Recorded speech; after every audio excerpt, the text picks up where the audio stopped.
A few weeks ago, I bought this. This is a 2016 Honda Africa Twin with 25,000 miles on it. Now don't worry, I'm going to have videos on why I bought it, how I intend to use it, and sort of giving you a review of the bike. So since I got this bike home in my garage, I've been going through it from top to bottom, making sure that it's up to my standards, doing some maintenance, and just getting it ready for how I want to use it and making sure it's safe to ride. So in the process of doing that, I realized, well, of course, why don't I make a video about everything you should do once you've purchased a used bike, whether you purchased it from a dealership or a private party. Obviously, used motorcycles are a great way to save money. I know it's nerve-wracking buying a used bike. You don't know quite how it was used. And I am going to have a video on how to purchase a used bike, how to negotiate, what to look for, how to deal with the title, and all those sorts of things. But that's going to be a separate video coming soon, so please subscribe for that. Hey everyone, my name is Ian, and you're watching Big Rock Media. I'm an independent content creator focusing on motorcycles and other outdoor sports. I do all my own scripting, filming, editing, publication, and promotion for all my videos. YouTube is my full-time job, and if you'd like to support the creation of more content like this, there's a few easy things you can do. You can subscribe and hit the bell for notifications. You can give a thumbs up to all the videos. You can always leave comments, and please give me feedback also about what kind of videos you'd like to see next. You can also support me on Patreon because Patreon supporters enjoy access to exclusive video content that no one else gets. Thank you for watching, and now back to your video. I've been riding since I was like 12 years old, and in that time I've bought and sold around 30 different motorcycles. So I have a lot of experience buying and selling used bikes, cleaning up old bikes, restoring them. It's something I enjoy doing. So what I want to do today is take you through all the things you need to do right away once you buy a used motorcycle to make sure that it's safe to ride.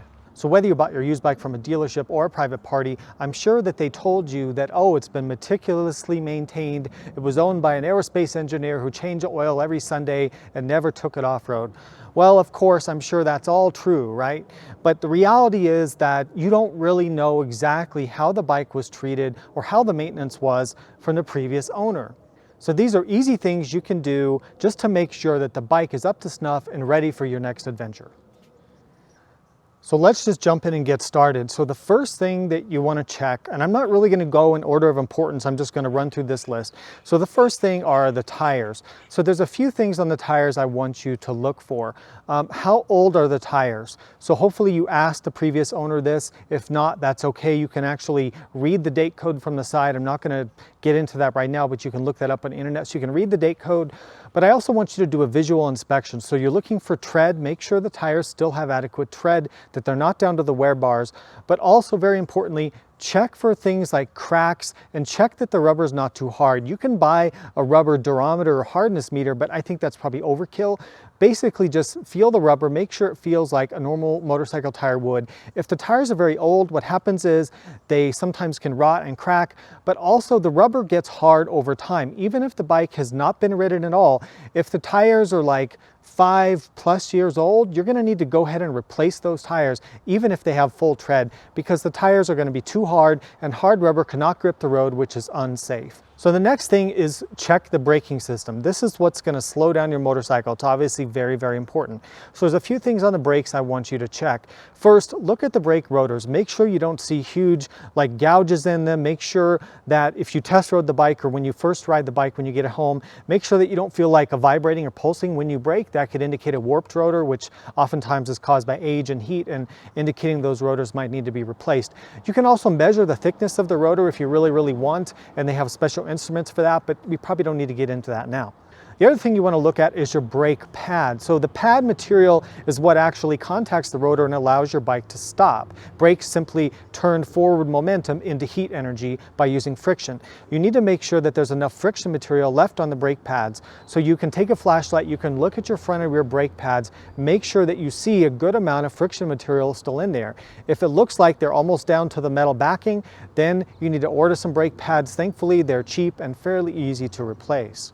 One more thing on the braking system, and this gets into the fluids on the bike, but brakes use hydraulic fluid. And hydraulic fluid is hygroscopic, or it means it absorbs water from the atmosphere. And as that brake fluid absorbs water, it loses its ability to provide the hydraulic pressure. It's also less resistant to changes in temperature and getting hot.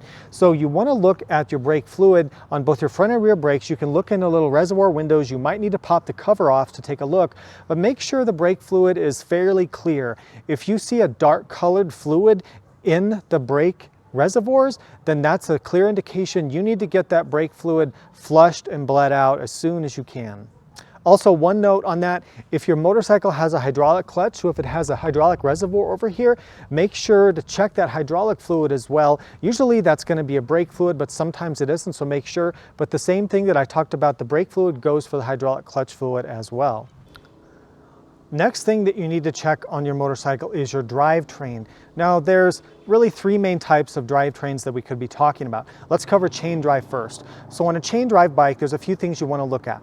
You want to look at the sprockets and make sure you don't see teeth that are bent over and crooked, or teeth that are really, really sharp and thin. That means they're worn out. So check those sprockets, try to ascertain how old they are. Maybe you asked the previous owner, maybe not. Take a look at those. They're fairly cheap and fairly easy to replace if you have to. The replacement of chain and sprockets really needs to go together. So in other words, don't change the sprockets and then keep the old chain, and don't put a new chain on without putting on new sprockets. Usually that's the rule of thumb I go by. Sometimes sprockets will last the life cycle of 2 or 3 changes, but sometimes they don't. So I usually recommend just changing out the whole drivetrain at once, just to make sure everything is meshing as a nice new system. Now on the chain, so there's a few things on the chain I want you to look for. Make sure the chain tension is set correctly. So either on the swing arm, there's a sticker that says how much tension it has to have, or in the owner's manual, which we're going to get to later, but you need to read that, it'll tell you how much tension you need to have on the chain. So check that, make sure that it has the appropriate amount of tension. Adventure bikes and dual sport bikes tend to run a lot of chain tension because they have a long suspension travel and they need that chain to be able to move with the wheel. Street bikes, sport bikes, they typically have a lot less chain tension by design. Other thing you want to look for on the chain is that look at the chain really closely with a flashlight, put your glasses on, whatever you need to do. Make sure there's not missing O-rings, because if O-rings are missing, that means that the lubrication has come out from inside those pins and it's not able to lubricate.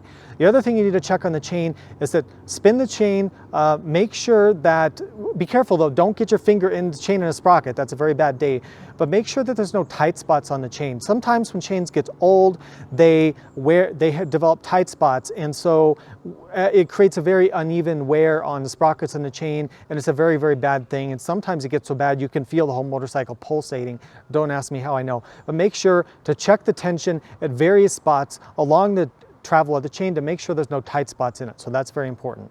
If you have a belt final drive, make sure that belt has the appropriate tension, and make sure that the belt is not cracked, and just kind of try to figure out how old it is. And if you're in doubt, just go ahead and replace that belt. So what if you have a shaft final drive? Well, a shaft final drive, usually there's a couple things going on there. It's going to have a final drive fluid.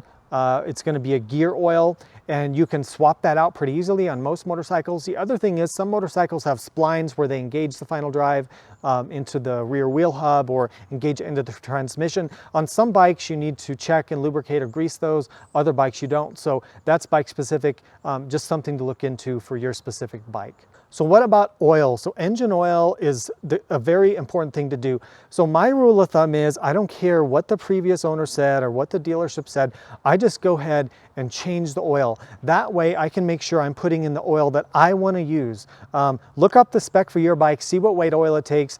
I highly recommend using a fully synthetic oil, just my opinion. And again, make sure that it's the right specification and weight for your motorcycle. Go ahead and change that out. Also change the oil filter while you're at it, because it's just a few bucks. You can do all this in 10-20 minutes in your garage and with basic tools. So something I definitely recommend doing.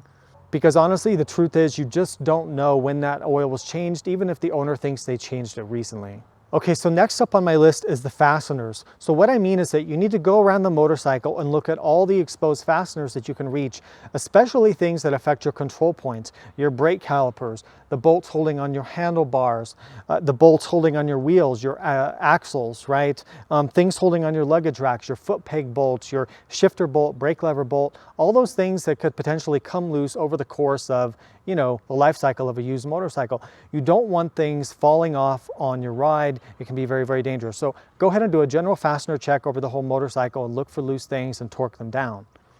Next up, you need to readjust the controls to fit you, to fit your riding gear, your boots, and your hands and your arm position. So what do I mean? Well, let's start up at the handlebars. So on the handlebars, first thing you want to do, make sure that the clutch and brake levers are at the appropriate angle for you. So if you're riding an adventure bike, you can strike a balance between your standing and your sitting position to make sure that they're not putting your wrists at an awkward angle. You can easily adjust your levers by loosening the bolt that holds the lever on, the lever perch, and moving that up and down and retightening it. So that's important. Also, a lot of motorcycles have an adjustable reach that you can dial in on one or both levers and make sure that's comfortable for you. People with large hands and long fingers tend to like more reach. If you have smaller hands, or maybe you're a woman rider, you're going to want to bring that lever in so you're not trying to, you know, extend out to try to reach that lever. So that's important.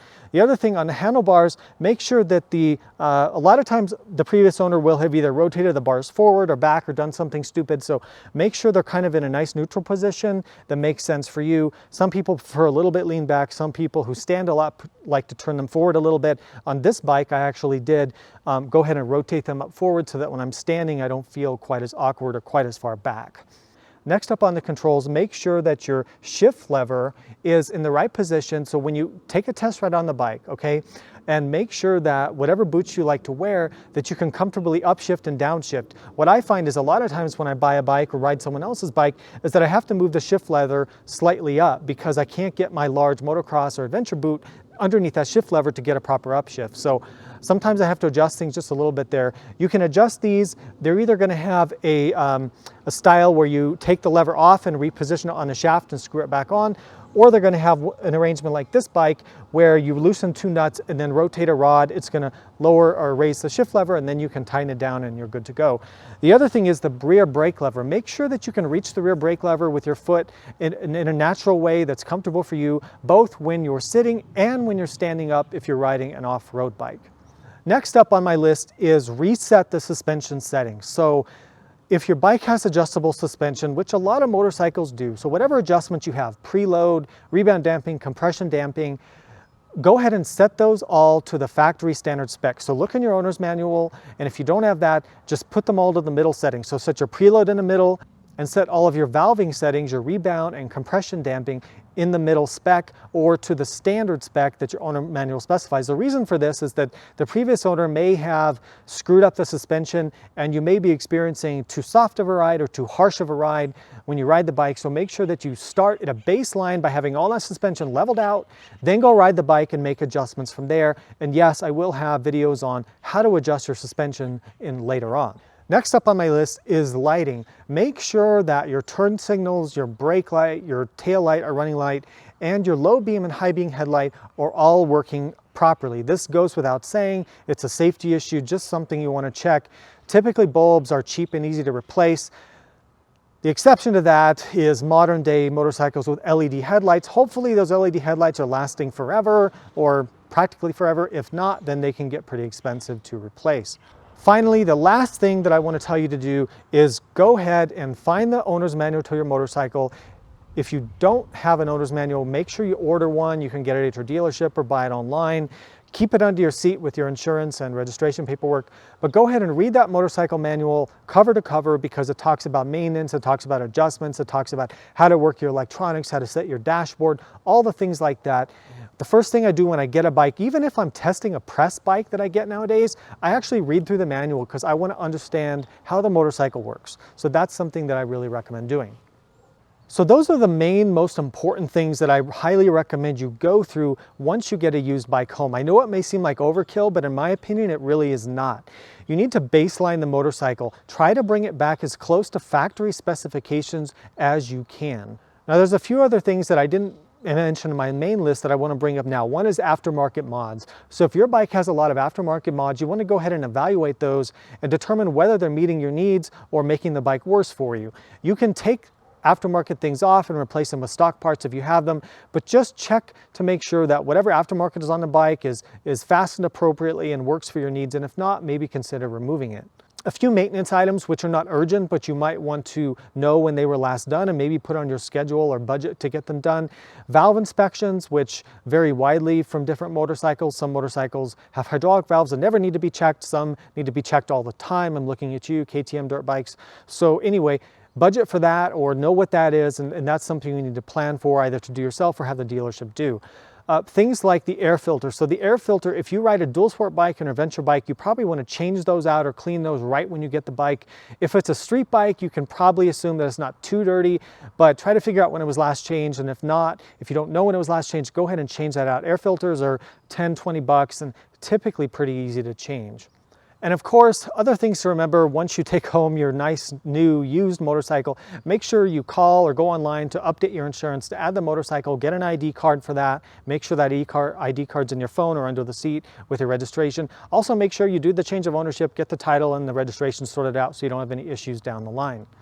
A couple other things that I just realized I didn't mention that may seem obvious, but adjust your mirrors. You can adjust your mirrors. This actual pivot will move forward and back if you loosen the nut under here, and also adjust the angle to make sure you can see behind you. And also, of course, I mentioned tires, but check your air pressure.